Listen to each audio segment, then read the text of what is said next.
इमला की औलाद, जिसमें गलत फुकरात और दुरुस्त फुकरात पढ़ेंगे।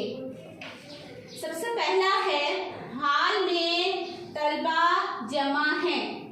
हाल में तलबा जमा है, इसमें गलत क्या है? हाल, यानी ये हाल जो इस्तेमाल हुआ है वो हालत के हिसाब से इस्तेमाल हुआ है और ये हाल बड़े कमरे के लिहाज से इस्तेमाल हुआ है। नंबर दूसरा है मेरी कलम टूट गई। दुरुस्त फुकरात में हम लिखेंगे मेरा कलम टूट गया।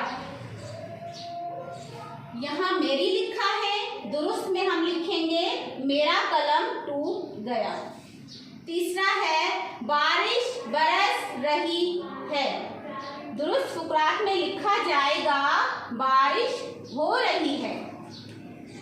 चौथा है मैंने सेब का मुरब्बा खाया। दुरुस्त फुकरात में लिखा जाएगा मैंने सेब का मुरब्बा खाया। यानी यहाँ पे मुरब्बा जो इस्तेमाल हुआ है वो रकबे के लिहाज से इस्तेमाल होता है और ये मुरब्बा जो लिखा है ये खाने के लिहाज से इस्तेमाल होता है। पांचवा है दही खट्टी है। दुरुस्त फुकरात में लिखा जाएगा दही खट्टा है।